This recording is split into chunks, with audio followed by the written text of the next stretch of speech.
Эрхэм үзэгч та бүхэнд энэ өдрийн мэндийг хүргэе. Тоон тойм хөтөлбөрийг хэлж байна. Өнөөдөр үндэсний статистикийн хорооноос Монгол улсын нийгэм эдийн засгийн энэ оны эхний 9 сарын үр дүнг танилцууллаа. Энэ удаад эдийн засгийн өсөлтөөс бусад 3 дугаар удирлын эдийн засгийн үзүүлэлтүүдийг танилцуулсан юм. Эдийн засгийн өсөлт буюу дотоодын нийт бүтээгдэхүүний хэмжээ яаж өөрчлөгдсөнийг 10 дугаар сард танилцуулах учиртай. За тэгвэл бусад эдийн засгийн үзүүлэлтүүд ямар байдалтай байгаагаас хамгийн сонирхол татаж байсан нэг үзүүлэлт бол орон сууцны үн өнгөрсөн 2 дугаар удирлаас 3 дугаар удирлын хугацаанд буюу одоо 8% хүүтэй орон сууцны зээл хэрэгжиж эхэлснээр үн яг хэдэн хувиар өсөв гэдэг үр дүн байлаа. Улаанбаатар хотын хэмжээнд орон сууцны үн өнгөрсөн 6 дугаар сараас 9 дугаар сарын хугацаанд нийтдээ энэ 3 сарын хугацаанд дунджаар 19.4% өссөн үр дүнг харуулсан байна. Энэ бол 8% зээлийн хөтөлбөрийн эрэлтээр нөгөө талд нэмэгдсэн үнийн өсөлт. Орон сууцны үн 50% өсчихтэл 8% зээлийн хөтөлбөрийн үр нөлөө байхгүй болохоор байгаа. Гэтэл одоо өнгөрсөн 3 сарын хугацаанд 20% ийхүү өснө нь 50% өсөлтөд хүрээгүй байгаа учраас одоогийн 8% зээл амьтаа ач холбогдол нь арилжаагүй явж байна гэж дүгнэж болохоор байгаа юм. За дүүргүүдээр үнийн өсөлтийг аваад үзэх юм бол Сонгон хайрхан дүүрэгт орон сууцны үн 20%, Чингэлтэй дүүрэгт 20.4%, Сүхбаатар дүүрэгт 22%, Баянгол дүүрэгт орон сууцны үн 17%, Баянзүрх дүүрэгт 20%, Хан уул дүүрэгт 19%-аар байрны үн чангарч нэмэгдсэн байгаа юм. За 8% зээлийн нөхцлөөр шинэ хуучин орон сууцны эрэлт адилхан бий болж одоо орон сууцны үн энэ хэмжээгээр нэмэгдэж байгаа. Тэгэхээр шинэ хуучин орон сууцны үнийг бас ангилаад үзье. Тодорхой хэлэх юм бол орон сууцны сүүлийн 3 сард гарсан өсөлтийг ашиглалтанд орсон оноор нь ангилаад үзэх юм бол 1970 оноос өмнө баригдсан хуучны барилгууд 18%-аар нэмэгдсэн бол 1970-аас 2001 онуудын хооронд баригдсан барилгууд 20%-аар нэмэгдсэн байна метр квадратын үнэ нь. Харин 2002 оноос хойш баригдсан шинэ орон сууцнууд 21%-аар метр квадрат тутамдаа үнэ нэмэгдчихэд байгаа юм. Энэ бол сүүлийн 3 сарын хугацаанд нэмэгдэж байгаа үзүүлэлтүүд. Орон сууц гэдэг нь өөрөө өргөн хэрэглээний бараа биш учраас хэрэглээний үнийн сагсанд ордоггүйгээр онцлогтой. За тийм ч учраас инфляцийн тооцоон дээр дурдсан орон сууцны үнийн өсөлт багтдаггүй юм. Өнгөрсөн 9 дугаар сард энэ хэрэглээний үнийн индексээр тооцоолсон инфляцийн түвшин 10% бараг шүргэж 9.9% хүрчээ. За энэ оны эхнээс тооцоолох юм бол 8.2%-аар өссөн байгаа юм. За эхний 9 сард 8.2%-аар өсчөөд байгаа болохоор за сүүлийн 3 сард үн яаж өсөхөөс хамаарч энэ жилийн эцэст инфляц нэг оронтой тоонд байх үгүй юу гэдэг нь тодорхой болно. Сүүлийн 9 дугаар сард гэхтэл 1.4%-аар өссөн байна. За үүнд тамхи, сүү, хөвн, бүс бараа, гэр ахуйн, жижиг бараа, улсын хангамжийн үн бага зэрэг өсснийг тооцох юм бол инфляц нэмэгдсэнгүй гэж ойлгож болохоор байна. За хэрэглээний үнийн индексийг буюу инфляцийг тооцохдоо та бидний өдөр тутамд байнга шахуу хэрэглэдэг 329 нэр төрлийн бараа бүтээгдэхүүний үн ханшийг ашиглах байдлаар тооцдог юм. За ингээд тооцоход инфляц 2 ордоо тоороо арай л орчоогүй байгаа юм гэдгийг үндэсний статистикийн хороо өнөөдөр мэдээлсэн юм а. За хэрэглээний үнийн улсын индексийн хувьд өмнөх сарынхаа энэ оны өмнөх сарынхаас 1.4% өсөлттэй байгаа. Оны эхнээс 8.2% өсөлттэй байгаа. Өмнөх оны нийтээр харьцуулахад 9.9% өсөлттэй байгаа. Энэ оны өмнөх сарынхаас 1.4%-аар өсөхөд голлон, хүнсний бараа, ус ундааны бүлэг 0.5%-аар өссөн. Бүс бараа гутлынх 2.6%, ус цахилгаан орон сууц түлшнийх бол 1.8%-аар өссөн нь бол гол нь нөлөөлсөн байна. Өнгөрсөн оны 9 дугаар сарын байдлаар авч үзэхэд хэрэглээний үнийн улсын индекс 12.2% өсөлттэй байсан. Энэ оны хувьд 9 дугаар сарын байдлаар 8.2% өсөлттэй байгаа. Энэ нь бол өсөлт 4 пунктээр даруй буурч саарсан байдалтай харагдж байгаа нь бол ажиглагдж байна. Өнгөрсөн сарын 1-ээс суур үнд нөлөөлдөг дулааны үн нэмэгдсэнтэй холбоотойгоор инфляцид бас нөлөөлсөн байна. Хүйтний улирал эхэлж байгаа учраас даарч хөрөхгүй гэсэндээ айл өрхүүдийн дулаандаа зарцуулах зарлага нэмэгдэх нь гарцаагүй юм. Улаанбаатар хотын хувьд бол бас өнгөрсөн сард халаалтын суур хураамж гэж хэлж болох юм тийм ээ, төлбөр дунджаар бас 27%-аар нэмэгдсэн. Энэ маань бас нөгөө дэд бүлгийн өсөлтөд нөлөөлсөн бас нэг гол шалтгаан гэж хэлж болох юм. Харин зөвхөн нэг зүйлийг бас сонирхолж хэлэхэд орон сууцны түрээсийн үн бол 3 орчим хувиар буурсан ийм үнэтэй гарсан сая 9-р сард. Харин эдийн засагт эргэлдэж байгаа мөнгөний хэмжээ буюу мэргэжлийн хэллэгээр бол M2 мөнгөний нийлүүлэлт 8 их 80-д 482 тэрбум төгрөгт хүрч өмнөх оны энэ үеэс 19%-аар нэмэгдэжээ. Үүнтэй зэрэгцээд арилжааны банкуудын зээлийн багцсан хэмжээ 10 их 80 төгрөгт хүрч анх удаага 10 их 80 төгрөгийг давж 10 их 80-д 154 тэрбум төгрөгт хүрсэн байгаа юм. Энэ нь одоо өмнөх сараас 400 орчим тэрбум төгрөгөөр нэмэгдсэн үзүүлэлт болжээ. Оны өмнөхөн орж ирсэн 1.5 тэрбум Америк долларын Чингис бондын мөнгө үнийг тогтворжуулах хөтөлбөрүүдийн санхүүжилтээр арилжааны банкуд ихээхэн томроод авч байгааг статистик тооноос харж болохоор байна. За эдийн засагт хэрэглэж байгаа мөнгөний бүтцийн тайлбарыг та бүхэнд үндэсний статистикийн хорооны тайлбараар өргөжлүүлэн үзүүлье. За бүтцийн хувьд авч үзэх юм бол 48.8%-ийг төгрөгийн хадгаламж, 16.7%-ийг төгрөгийн харилцах, 14.6%-ийг гадаад валютын харилцах, хадгаламж, 13.5%-ийг гадаад валютын харилцах, 7%-ийг банкнаас гадуурх мөнгө эзэлж байна. За иргэд байгууллагын нийт хадгаламж 2013 оны 9-р сарын 5.3 их 80 төгрөг болсон. Өмнөх сарынхаас 44.9 тэрбум төгрөг буюу 0.8%-аар буурсан үзүүлэлттэй байгаамаа.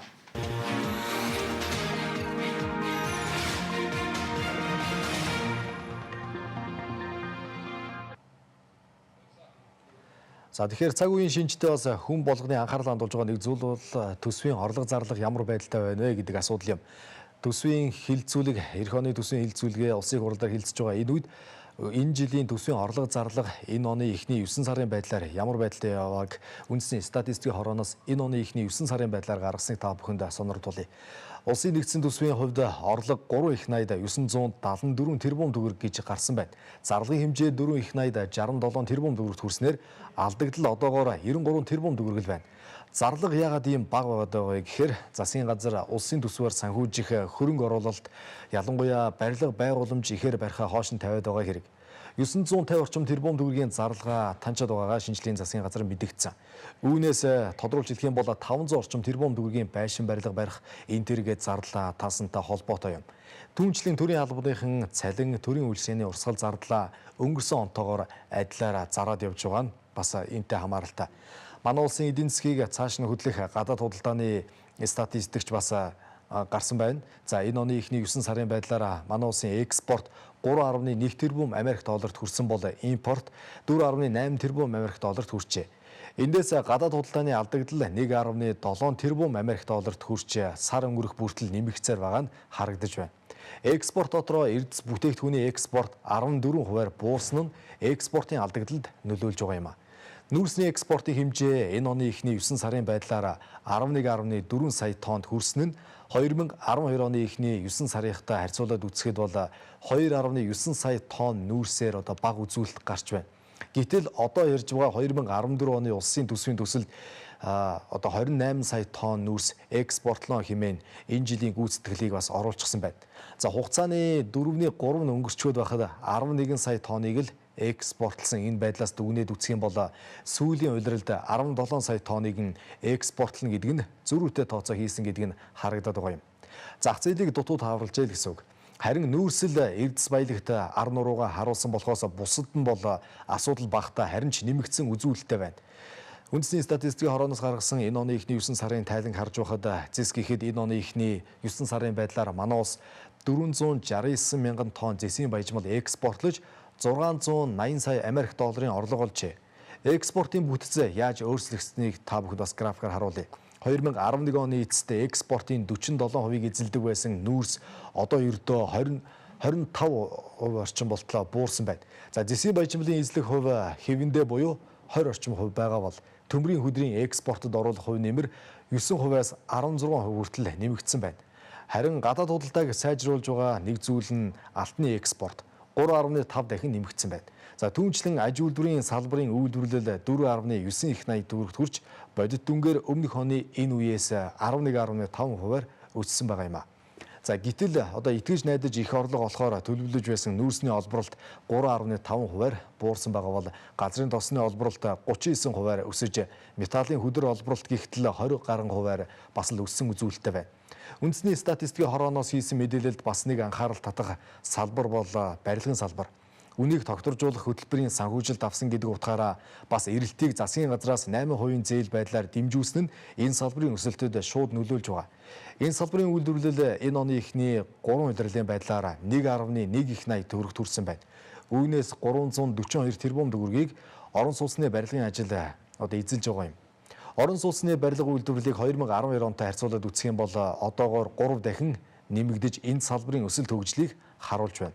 За бид үндэсний статистикийн хорооны макро эдийн засгийн судалгааны газрын дарга Бадам цэцэгтэй энэ оны эхний 9 сарын байдлаар гарсан эдийн засгийн голлох үзүүлэлтүүд өмнөх жилүүдтэй харьцуулаад үзэхэд бас юугаараа өөр байдалтай байна, юугаараа төстэй байна гэдэг дээр бид бас дүн шинжилгээ хийх үүднээс ярилцсан юм.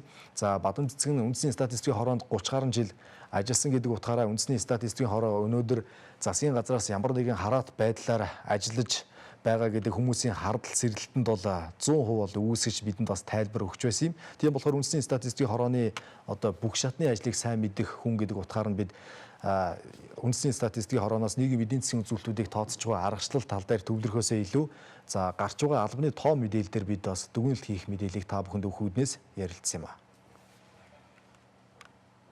Хөтөлбөрийн үргэлжлүүлээ үзэгчдийн хүмүүст танд өнөөдөр мэнд хүргэе. За баярлалаа. Тэгэхээр үндэсний статистикийн хороо энэ оны эхний 9 сарын нийгмийн эдийн засгийн мэдээллийг танилцууллаа. За зарим судлаачид эдийн засагчид энэ доллар төгрөгийн ханшнаас болоод инфляц их өснөө 2 ордоо тоороо бараг орох байх гэж харж байсан боловч 1 ордоо тоондоо багтлаа л да 9.9 гэж гарч байна. Учир шалтгааны юм даа.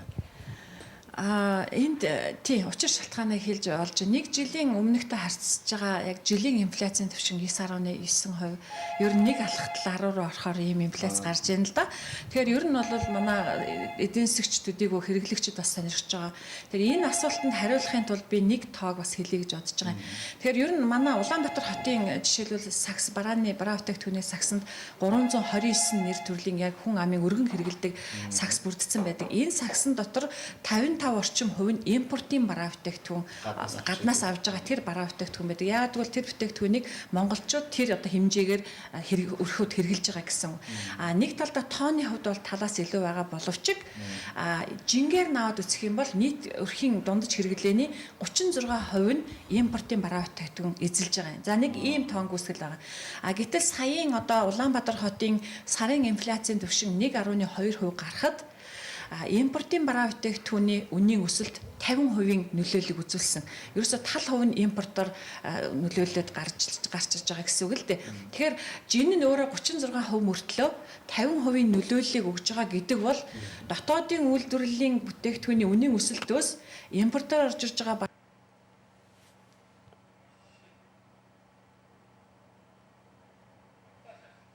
гэдгийг нь харагдаж байгаа биз тийм ээ. Тэгэхээр энэ цаана юу байна вэ гэхээр логик утгаараа аваад үзэхээр төгрөгийн валюттай харьцаж байгаа ханш, төгрөгийн зөвхөн доллартай ч биш, төгрөгийн юантай харьцаж байгаа ханш, төгрөгийн евротой харьцаж байгаа ханш, төгрөгийн ам доллартай харьцаж байгаа энэ ханшны сулралтууд ялангуяа өнгөрсөн 8 дугаар сараас илүү өндөр хэлбэлзэж эхэлсэн.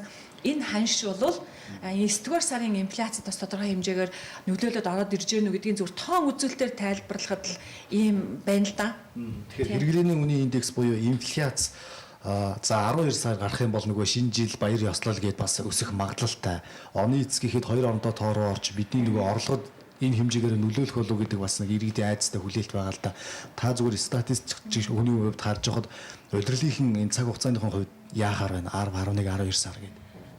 Статистик бол ингэж нөгөө прогноз хийж хэлдэг байгууллага биш, зүгээр яг жинхэнэ гүйцэтгэлийг хэлдэг. Гэхдээ статистикийн бас нэг хэлж чадах зүйл бол өмнөх онуудын сүүлийн улиралд ямар байсан бэ гэдэг энэ асуултанд хариулж болно. Тэгэхээр ер нь бол маш олон жилийн динамикаас үзэхэд сүүлийн улиралдаа ялангуяа яг сүүл оны төгсгөл рүү бол бараа бүтээгдэхүүний үн ханш өсдөг. Тэрнийг дагаад инфляц нэмэгддэг ийм л хандлага байгаа. Тэрнийг л хэлж чадна. Сая гээд та бүхний бас мэдээллийг харж байхад чанаргүй зээлийн хэмжээ 75 орчим хувиар өнгөрсөн оны мөн үетэй харьцуулах юм бол 75% өссөн байна л. Чанаргүй зээл гэхээр одоо сүүлийн үед иргэд 8% зээл рүү их авж байгаа. Ямар зээл хугацаанд төлөгдөхгүй чанаргүй зээлийг ингэж нэмэгдүүлээд байна.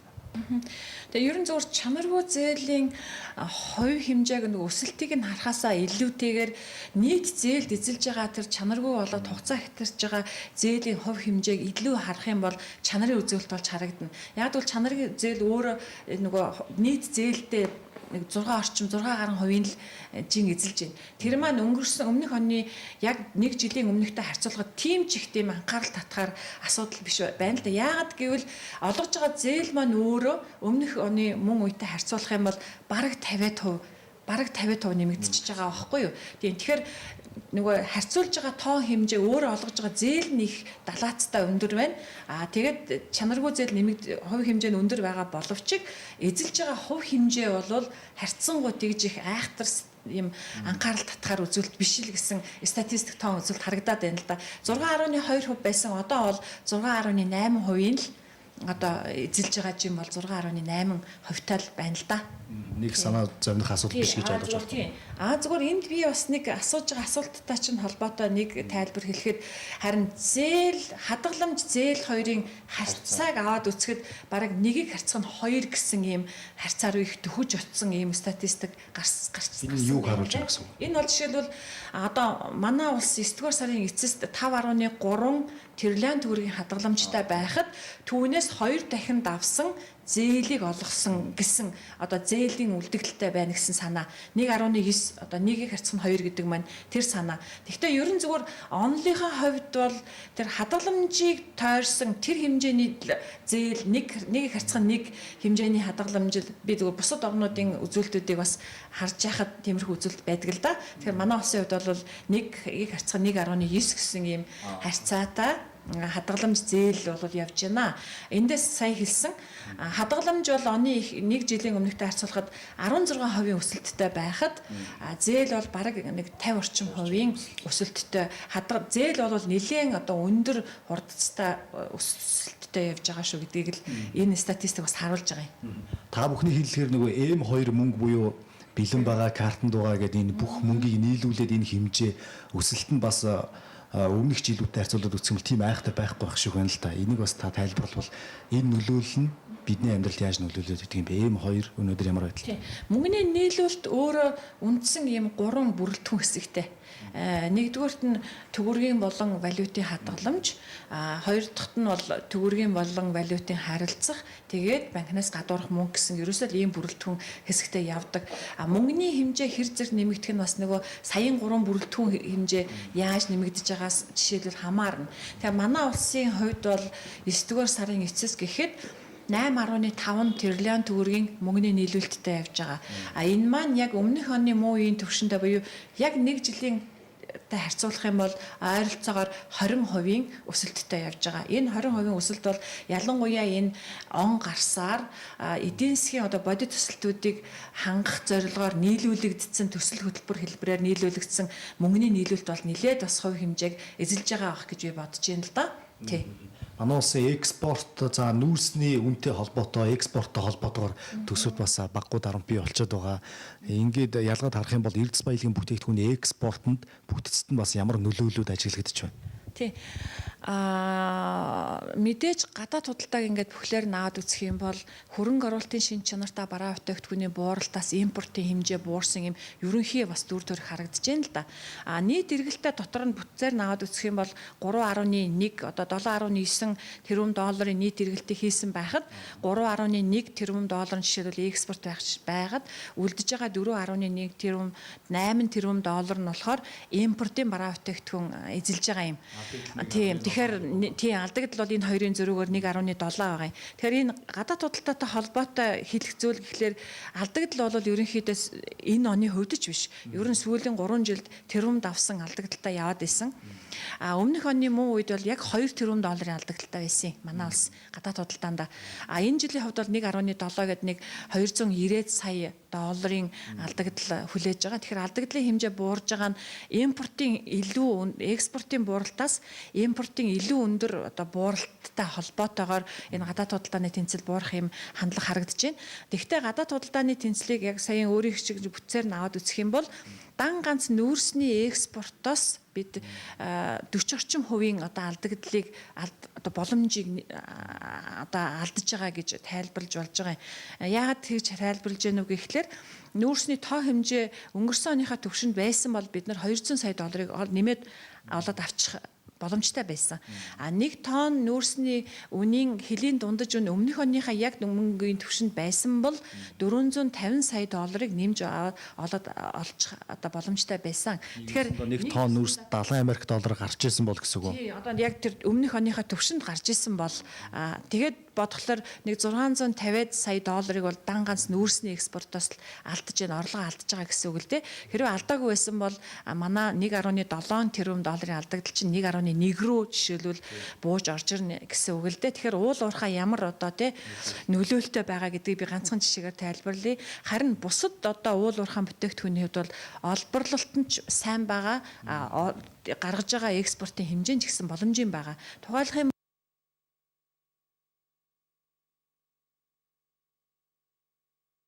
жилийн өмнөхтэй харьцуулах юм бол 1 сая баррел илүү олборлогдсон байж байна. Оюу толгойн зэсийн байжмлын олборлолт эхэлсэнтэй холбоотойгоор 100 мянган тонн зэсийн байжмал одоо өмнөх оны муу үетэйчтэй харьцуулахад илүү байна, олборлсон байна.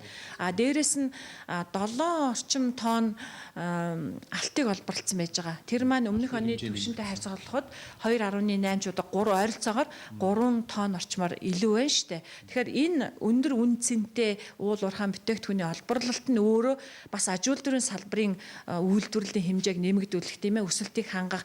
Тэр нь эргээд бас манай эдийн засгийн өсөлтөд эхний 3 улирлын байдлаар тун удахгүй зарлах гэж байгаа. Тэр тооцоолд бас ийм эерэг ийм нийлүүлэлт талаасаа бол үр дүн харагдах ийм боломж бас бүрдэж байна л да. Сүүлд нь тэрнээс дахиад инфляц асууя. Булган аймагт хамгийн их илүү өндөр өсөлт байна гин. Инфляц бараг 4% өссөн байна. Яагаад Булган аймагт ийм нөлөөлөл үзүүлээд байгаа шүү вэ? Урд нь бол ингээд баруун зүгийн аймаг гэдэг ч юм уу их аслагдмал аймагуд руу үнийн өсөлт их явагддаг байсан бол байдал өөр болоод байгаа шүү байна. Тийм, ер нь бол энэ аймагуудад энэ сарын хувьд бас зүгээр нэг зүйлийг онцлоход зарим саруудад харж байхад аймагуудын үнийн хэлбэлзэл харилцан адилгүй байсан л да. Зарим сартаа бол зарим аймагуд бол нэг 2-3% бууралт өгж байхад нөгөө аймагт 1-2% өсөлттэй иймэрхүү дүр төрх харагддаг байсан. Энэ оны энэ сарын хувьд болохоор бүх аймагуудад дандаа нэмэх өсөх тал руугаа харагдсан байж байгаа. Бүх аймагуудын хувьд тэг 1.3-аас 4% өсөлт харагдсан байгаа. За тэр өөрийн чинь хэлж байгаа Булган аймгийн хувьд бол хамгийн өндөр өсөлттэй, бусад саруудад бол бас өөр аймагуудад ийм өсөлт харагддаг.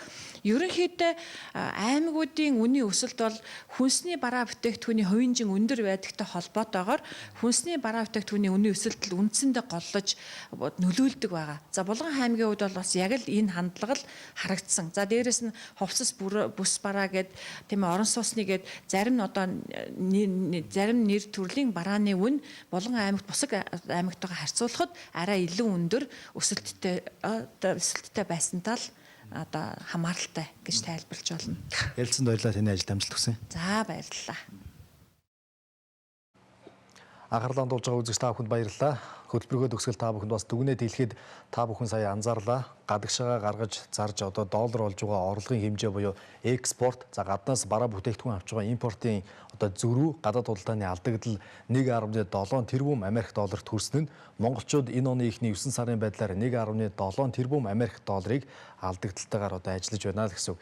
Ийм болохоор бас долларын одоо ханш төдийлөн бууж өгөхгүй байгаа нь гадаад худалдаатай бас холбоотой. За инфляц яагаад хоёр оронтой тоо руу орохгүй 9.9% дээр тогтсон гэдэг дээр үндэсний статистикийн хороо онцолж бас Төв банкнаас улсын их хурлын чуулганд эх оны мөнгөний бодлогыг барихдаа инфляцийг 8% буюу 1 оронтой тоонд барина гэж одоо онцлоод байгаагийн учир шалтгааныг энгийнээр хэлэх юм бол та бидний олж байгаа орлого 2 оронтой тоогоор үнгүй цаас битгий болоосоо гэдэг үүднээс Төв банк ханш барих энэ бодлогоороо одоо илэрхийлж байгаа юм. Тэгэхээр инфляцийг аваад үзэх юм бол хэрэглээний үнийн индексээр илэрхийлэгддэг инфляц энэ оны эхний одоо байдлаас аваад үзэх юм бол нийтдээ 8.2% өссөн байна. Тодорхой хэлэх юм бол оны эхэнд байсан та бидний олдог байсан орлого өнөөдөр бол тэр орлогын 8.2 орчим хувь нь үнэгүй цаас болсон байна л гэсэн үг.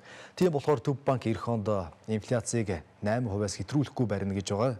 Учир нь юу вэ гэхээр 8% хүүтэй орон сууцны зээл нэмэх хасах 1 гэдэг хүүтэйгээр нөхцөл нь батлагдсан учраас эх онд инфляц магадгүй 2 оронтой тоороо орох юм бол 8% хүүтэй орон сууцны зээл 9 болох учиртай. Тийм болохоор 8% дээр инфляцийг барьж чадах юм бол 8%-аар орон сууцны зээлээ авсан ард иргэд ч гэсэн 7%, 8%-аар орон сууцныхаа жилийн хүүг төлөх юм боломжинд бүрдэх юм а. Тийм болохоор инфляц, мөнгөний бодлого гээд энэ чухал асуудлууд бас төсвийн орлого зарлага гээд эх онд нийгмийн эдийн засагт бас төрөөс хамааралтай мөнгө ямар байдалтай байх вэ гэдэг чухал асуудлуудыг улсын хурлын чуулган дээр одоо хилцээд эхэлсэн байгаа. Тиймээс би та бүхэнд энэтэй холбоотой мэдээллүүдийг тоон тойм хөтөлбөрөөр бас удаа мэдээлж байгаа юм а.